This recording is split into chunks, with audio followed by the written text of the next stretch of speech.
282 cas confirmés de Covid-19 au Burkina Faso. La maladie poursuit sa progression. Le Covid-19, une bombe à retardement pour l'Afrique. Pourquoi la communauté internationale s'inquiète tant pour le continent? Réponse dans cette édition. Le confinement est effectif pour les étudiants résidant en cité universitaire. Mesure jugée hasardeuse pour certains syndicats d'étudiants qui réclament des mesures d'accompagnement. Sans mesure d'accompagnement, des sociétés de transport menacent de licencier. À TCV, par exemple, des travailleurs réclament des arriérés de salaire. Ils ont manifesté ce matin à Bobo-Dioulasso. Voici pour le sommaire. Bonsoir et bienvenue à tous. Les chiffres du jour. 21 nouveaux cas confirmés de Covid-19 au Burkina Faso. Ils portent à 282 le total des cas dans le pays. La bonne nouvelle, 14 nouvelles guérisons ont été enregistrées. On est désormais à un total de 46 guéris. Le nombre de décès est passé à 16.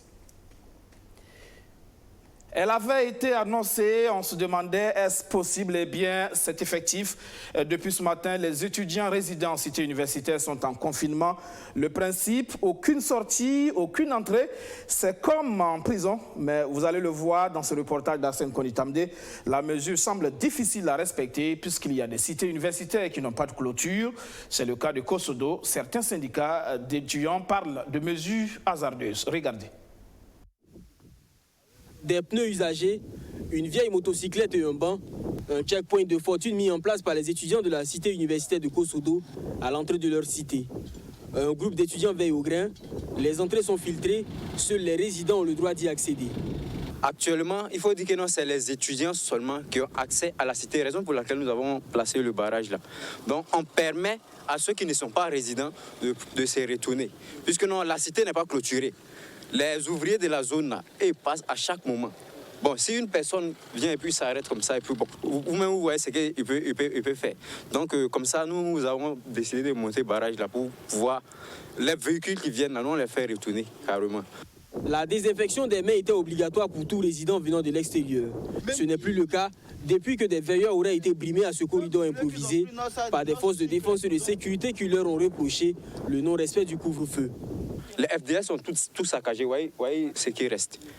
Ils ont tout saccagé. On ne peut pas mettre de l'eau actuellement, donc on ne sait pas qu'est-ce que nous, on va utiliser pour déposer, pour pouvoir permettre aux camarades de pouvoir se désinfecter les mains avant de passer. C'est ce 1er avril que rentre en vigueur le confinement des cités universitaires, décidé par le Centre national des œuvres universitaires. Certains étudiants se posent encore des questions sur les tenants et les aboutissants de cette mesure. On ne sort pas, puisqu'aujourd'hui, mais c'était décidé que c'est le confinement en cité, donc on attend de voir. En tout cas, c'est vraiment difficile pour nous. C'est vraiment difficile parce que quand on n'entend pas confinement, on peut peut-être s'attendre à des mesures d'accompagnement, voilà. Mais quand on nous parle de confinement, et puis bon, donc nous-mêmes, on attend même de voir comment est-ce qu'ils vont s'y prendre, au fait, avec le confinement. Pour les délégués des étudiants, le confinement sera difficile dans cette cité du fait qu'elle ne soit pas clôturée et qu'il n'y ait aucune mesure d'accompagnement. Ce n'est pas facile chez nous ici, mais néanmoins, si les mesures d'accompagnement sont sur le terrain, et je pense que les étudiants eux-mêmes ne souhaitent pas aller contracter la maladie pour venir contaminer qui que ce soit au niveau de la cité. Donc ça serait d'encourager aussi les méthodes, les moyens d'accompagnement, parce que nous n'avons pas de moyens pour les empêcher de sortir ou de rentrer. Et nous, en tant qu'étudiants, nous n'avons pas de moyens répressifs pour dire à quelqu'un, il ne faut pas sortir pour aller chercher ton pain, il faut rentrer. Tant que la cité n'est pas clôturée, c'est vraiment difficile. À la cité universitaire de la Patte d'Oie, le confinement semble effectif. Le portail est fermé, les entrées et les sorties sont interdites à tous, même aux résidents. Au restaurant universitaire, de nouvelles mesures ont été initiées. Les heures de restauration ont été revues, tous les repas doivent être emportés et interdiction aux non-résidents d'y avoir accès. Un ensemble de mesures qui, en plus du confinement, sont jugées salutaires par le représentant des étudiants. Il faut dire que c'est toujours des mesures pour stopper la propagation du Covid-19. Donc nous, on salue ces mesures-là et ce que nous demandons, ce sont des mesures d'accompagnement. Des mesures d'accompagnement, entre autres la gratuité aux rues, les ports de cache-nez que nous avons demandé à ce qu'on nous donne suffisamment, les gels, les savons liquides, tout et tout, pour que nous-mêmes, à l'interne, on puisse encore s'organiser pour en tout cas freiner cette propagation. Pour la FECIBF, la Fédération estudiantine et scolaire pour l'intégrité au Burkina Faso, cette mesure est hasardeuse. Le syndicat déplore également qu'aucune concertation n'ait été initiée avant son entrée en vigueur. La ville de Ouagadougou est déjà en quarantaine. Dans cette ville qui est déjà en quarantaine, si on vient confiner encore des cités universitaires, ça pose problème. Nous voyons aussi nos cités universitaires qui n'ont pas de mesures d'accompagnement sanitaire. On a des problèmes de médecins qui sont dans les cités universitaires. Aujourd'hui, on vient confiner ces cités-là. Nous, en tout cas, au sein de la FESIPEM, nous posons beaucoup de problèmes, beaucoup de questions face à ces situations. Et c'est une question aussi qui a été prise un peu à la légère. À la direction régionale des œuvres universitaires, le confinement a été décidé afin de renforcer le dispositif de lutte contre le coronavirus. Concernant les mesures d'accompagnement revendiquées par les étudiants, le directeur estime que certaines sont déjà mises en œuvre. Mais dire qu'il n'y a pas de mesures d'accompagnement, je pense que ce n'est pas le terme exact. Ouais, la restauration est fermée partout, dans tous les restaurants, sauf dans les cités universitaires. Ça, c'est une première mesure d'accompagnement. L'autre mesure, pour le paiement du loyer, les étudiants le savent bien, même en cité universitaire, on paye le loyer. Mais ce sont des propositions qu'ils font. Nous ne sommes pas fermés aux propositions. Concernant les difficultés dans la mise en œuvre du confinement à la cité universitaire de Kosodo, Issa Ouedraogo dit compter sur la conscience individuelle et collective des résidents. Il est clair que nos cités universitaires ne sont pas logées à la même enseigne. Vous avez parlé de difficultés, bien sûr il y en a, pour le cas spécifique de la cité de Kosodo, mais la difficulté n'exclut pas la possibilité. Nous comptons sur leur conscience individuelle, sur la sensibilisation que nous avons mise en place, mais aussi sur notre service de sécurité. Pour l'instant, la mesure de confinement reste en vigueur jusqu'à nouvel ordre, mais les étudiants espèrent que la levée des restrictions sera pour bientôt. Le génie et la solidarité des Burkinabés s'expriment davantage en ces temps de Covid-19. Il y a par exemple ces jeunes du quartier Gounguin de Ouagadougou. Ils fabriquent des lave-mains avec des bidons issus de la récupération et mieux, ils les distribuent gratuitement aux ménages démunis. C'est leur contribution à la lutte contre la pandémie. Archimède Boy. Se laver les mains, un geste recommandé en cette période de Covid-19. Ce geste, ces jeunes veulent qu'il soit pratiqué constamment dans tous les ménages. C'est l'esprit à l'origine de cette initiative, la fabrication de lave-mains avec des bidons recyclés. Et quand les bidons arrivent, sont arrivés toutes sales. Donc on va passer les laver ici d'abord, les bien laver à l'intérieur comme à l'extérieur. Bon, maintenant, après avoir fini de laver, on va vérifier que c'est bien propre maintenant. On va commencer à percer maintenant le bidon. Et puis placer la tête du robinet maintenant. C'est-à-dire on est phase finale maintenant de la fabrication de bidons lave-mains. Donc là, vous constatez que c'est bon, il n'y a pas de fuite. C'est bon, il n'y a pas de problème. On va l'ouvrir. Tester l'ouverture. Voilà, voilà. Je pense que ça, il n'y a pas de problème. Une fois le travail terminé, le matériel est acheminé dans les ménages. Ici, comme dans plusieurs familles, le don est accueilli avec beaucoup de satisfaction. C'est en réalité un réel plaisir. Et parce que avec la situation actuelle de la pandémie qui est en train de ravager, voilà, il y a la psychose qui est là et on a les mesures qui nous ont soumis de respecter, de laver les mains. C'est vrai que nous aussi on a des récipients, mais avec ce bidon, franchement, ça va faciliter la tâche. Et vraiment, c'est avec une satisfaction et on remercie beaucoup les initiateurs de ce projet-là. L'initiateur de ce projet, c'est lui, ce maintenancier des systèmes Android. En 2 semaines, ses camarades de lui ont fabriqué et distribué gratuitement plus d'une centaine de lave-mains. On a distribué beaucoup. Quand on va faire un point, c'est centaines. Ça peut atteindre c'est presque le 200 là. Même si on va distribuer d'autres aujourd'hui même. On compte d'ici la fin de ce mois, on compte distribuer 1000, 3000, 4000, ça dépend de la production, comment la production va être. Ces jeunes souhaitent que d'autres leur emboîtent le pas. Ils espèrent également que de bonne volonté leur apporte du soutien pour produire davantage de lave-mains, ce qui permettra aux familles de disposer gratuitement du dispositif pour se laver aisément les mains en vue de freiner la propagation du coronavirus. La solidarité, c'est aussi celle de Fidelis Finance, 35 millions de francs CFA. C'est le don de cette société spécialisée dans les opérations bancaires de financement des équipements productifs des entreprises. Ibrahim Kompaoré, Majid Bakouan. Les entreprises du Burkina Faso ne veulent pas rester en marge de la lutte contre le Covid-19. Les unes après les autres, elles apportent leur contribution au ministère de la Santé. Ce 31 mars, Fidelis Finance fait un don de 35 millions de francs CFA. Pour le représentant du président du conseil d'administration de Fidelis Finance, ce geste est une manière d'emboîter les pas de ceux qui contribuent à la recherche de solutions pour la lutte contre le Covid-19.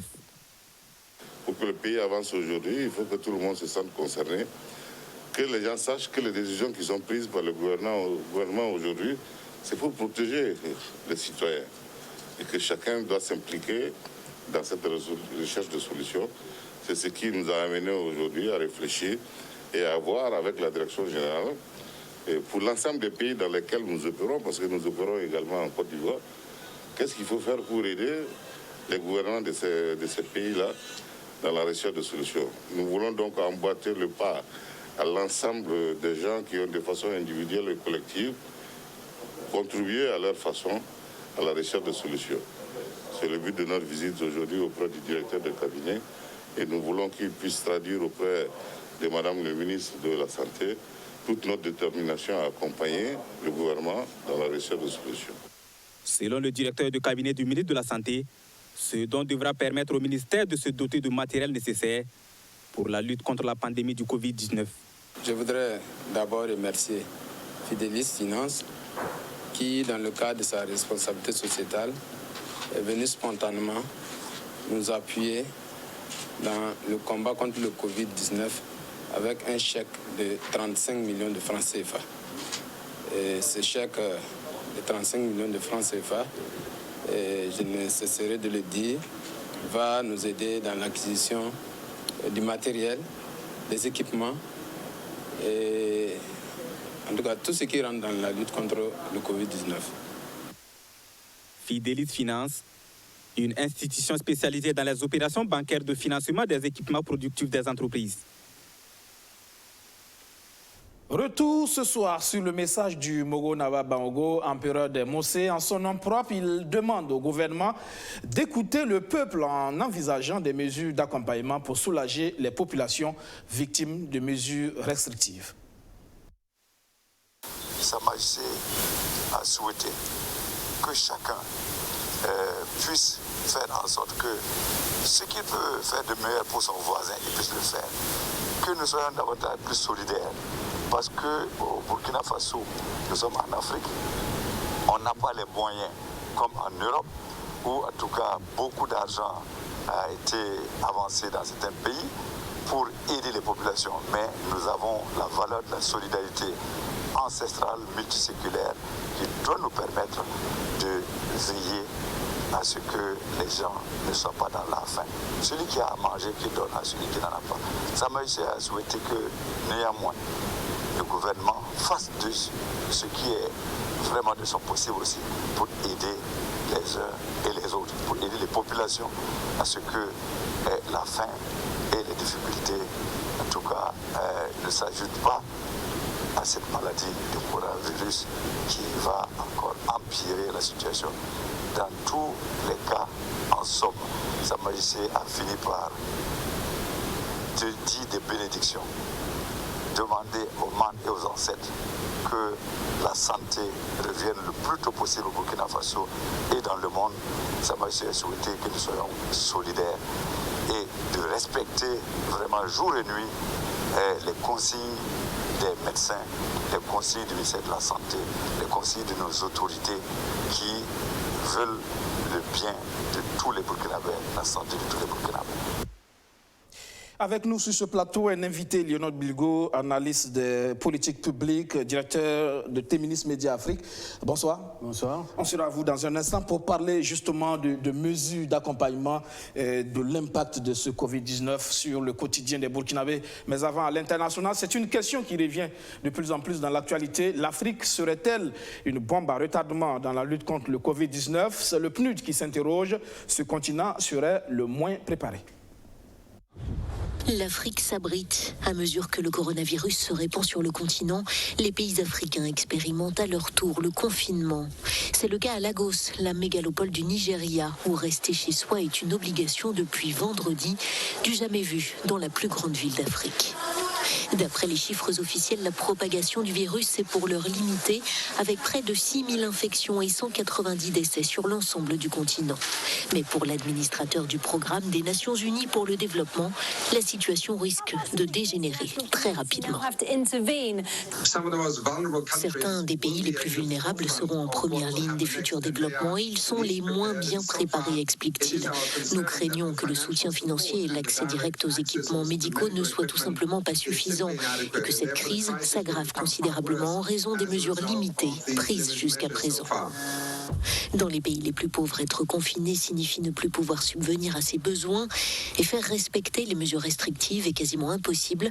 En témoignent ces images d'Afrique du Sud, le pays avec le plus grand nombre de contaminations.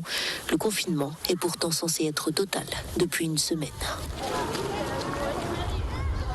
Et voilà, pour cette inquiétude du monde pour l'Afrique, tout le monde s'inquiète pour l'Afrique, Lionel. Des inquiétudes fondées, à votre avis? C'est vrai qu'il y a cette question de fragilité de nos économies.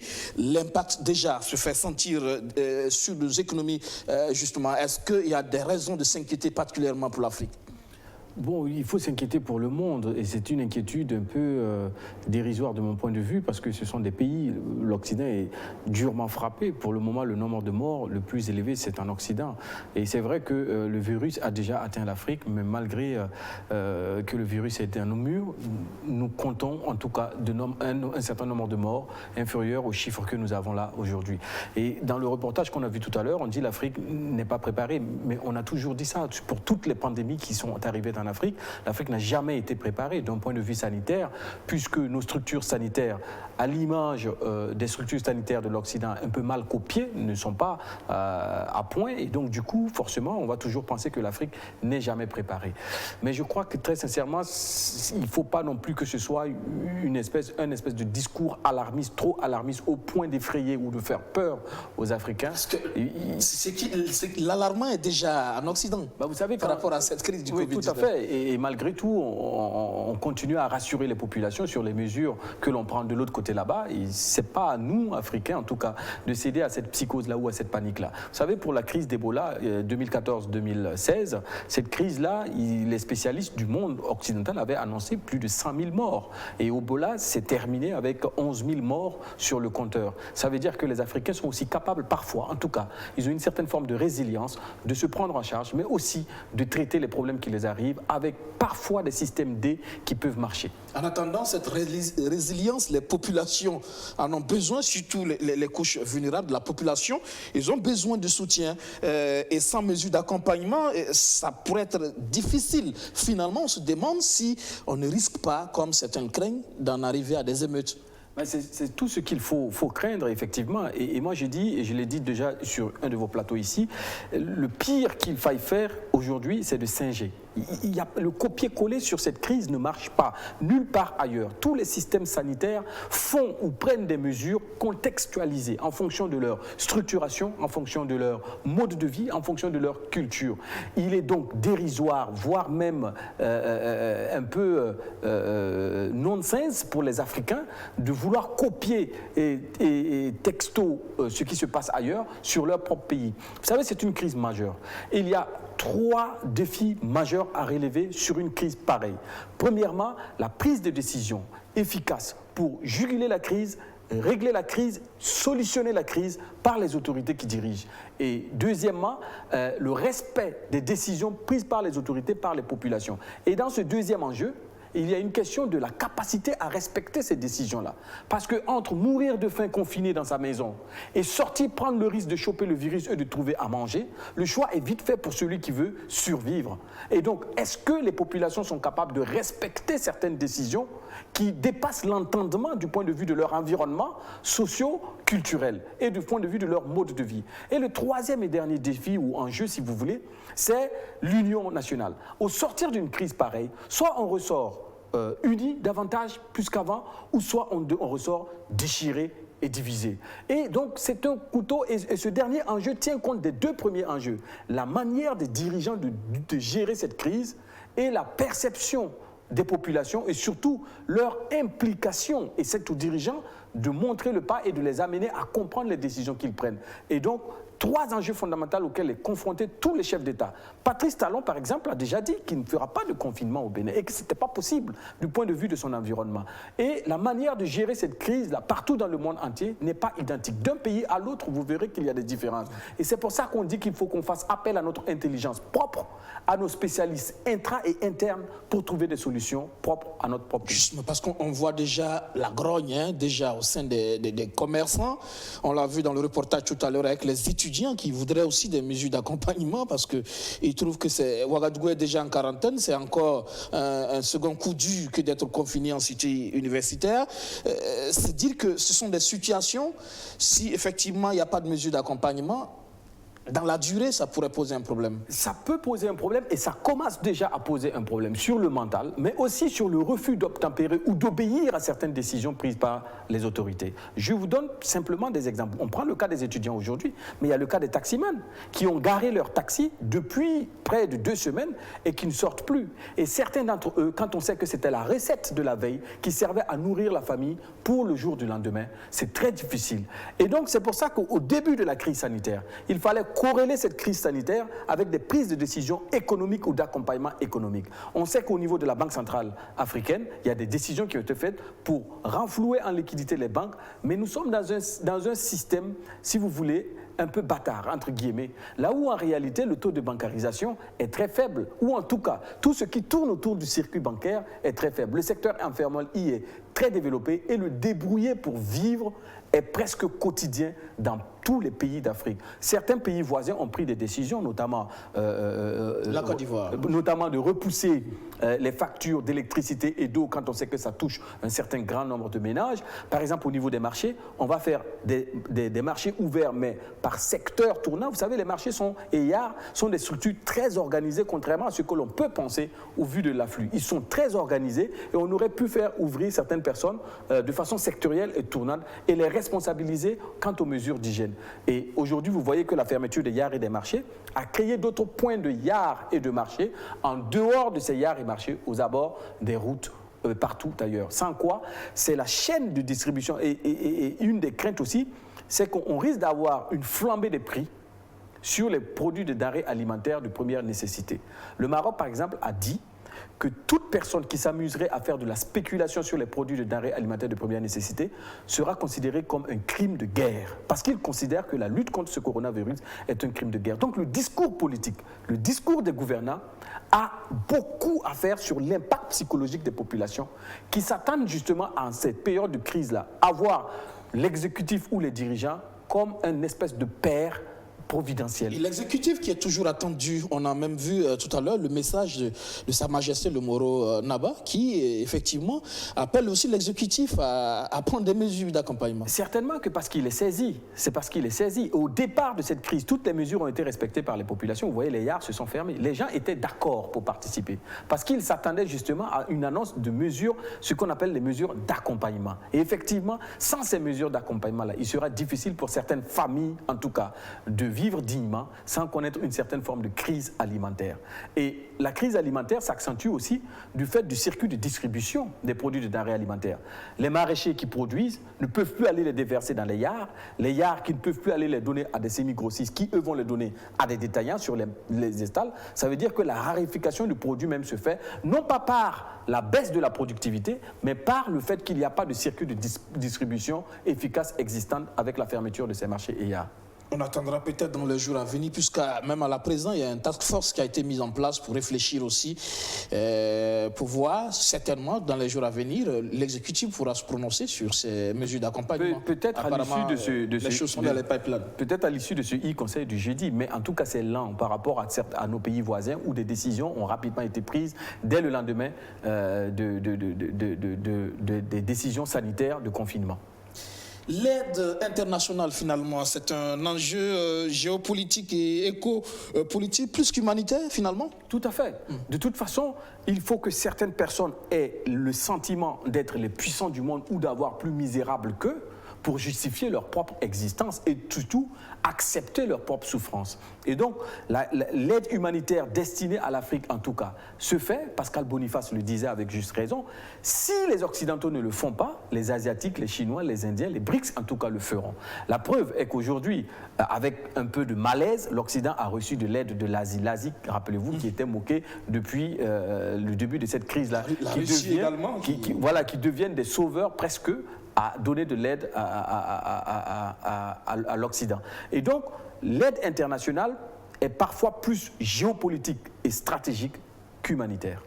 Il y a aussi la réponse de l'Afrique face à cette pandémie. Il y a comme une sorte de complexe aussi. Dans cette situation, on sous-estime visiblement nos capacités. Pourtant, l'Afrique aussi a sa réponse à apporter justement à cette pandémie. C'est toujours le problème majeur de l'Afrique, cette espèce de complexe d'infériorité et toujours cette posture d'attentisme qui ne dit pas son nom. On a l'impression que nos solutions viendront toujours d'ailleurs.